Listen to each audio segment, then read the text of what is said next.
Hey guys, Trevor Boone from Emerald City Guitars. My pick of the day is this 1952 57 conversion. All right, so last week when we were down at the Dallas show, our dear friend and old employee, Phil Hurley, he plays in the South Austin Moonlighters. They did a set there, this outdoor show. It was awesome, couple guitar players, and Phil played a 52 conversion, very similar to this, and it totally blew my mind, changed my mind on where I stand on this whole conversion deal.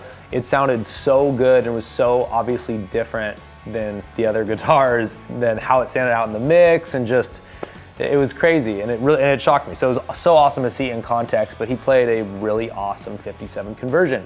And just so you guys know, we've done other videos on this, but really simple. Why are people doing these conversions? What does that necessarily mean? There's different levels of that process. Some guys get so detailed and make sure that it has all the accurate parts, right era, you know, down to the 57 bridge and all that stuff. But the two big things are gonna be the tailpiece and the humbuckers. The PAFs are essential on that because that's the first year, one of the coolest gold top years that they did, but conversion is basically how to take a gold top that had P90s and a funky tailpiece, notorious intonation problems, how to turn that into the first real deal humbucker driven Les Paul. That has to do with the PAFs having this stop tail instead of this big old trapeze deal. A 52 Les Paul is almost a novelty piece. Some are awesome, you don't have to worry about it. Others are kind of quirky, they're early designs. You know, you get lucky with great ones, and some just deserve to be in a cool shrine honoring Gibson's history.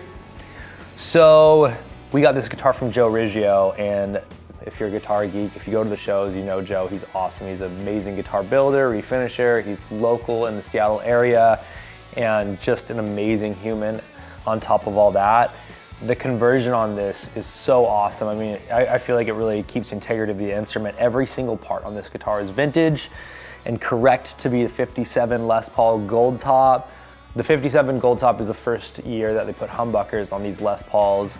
And you know, there's the no sticker PAFs, then it switches to the sticker PAFs. It's a really, really cool era, and there's some of the coolest Les Pauls that I've played. So for someone who's not gonna spend $100,000+ on a 57 Gold Top, man, it's a really cool opportunity to get a guitar that touches on all those points, and if it's done well like this, it's cool in my book.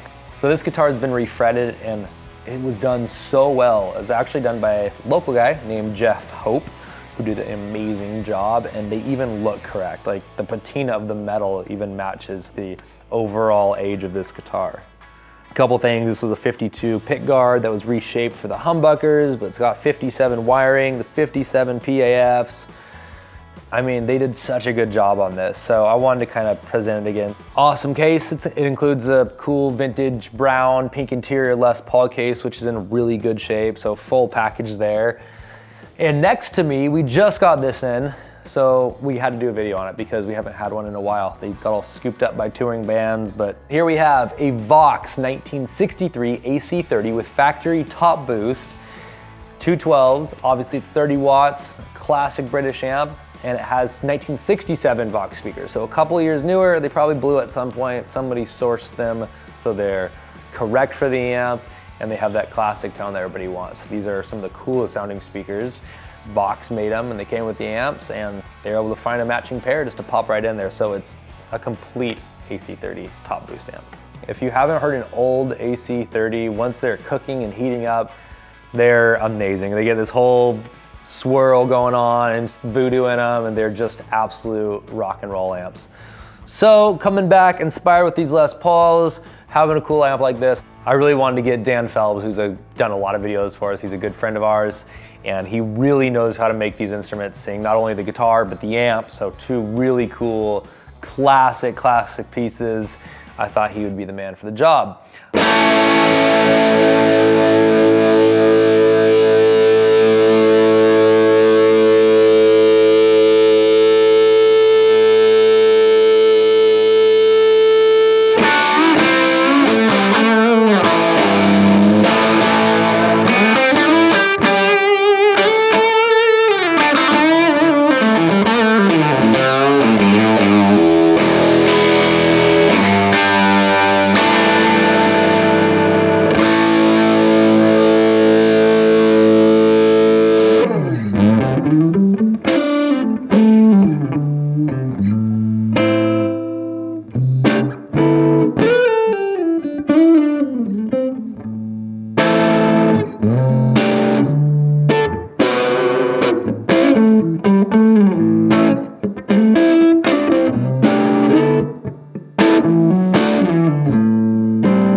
Thanks for watching. That was my pick of the day. It's a 1952 Gibson Les Paul Gold top that's been converted to a 1957 Gold top. This is a 63 AC30 with factory top boost. Thanks for watching. See you next time.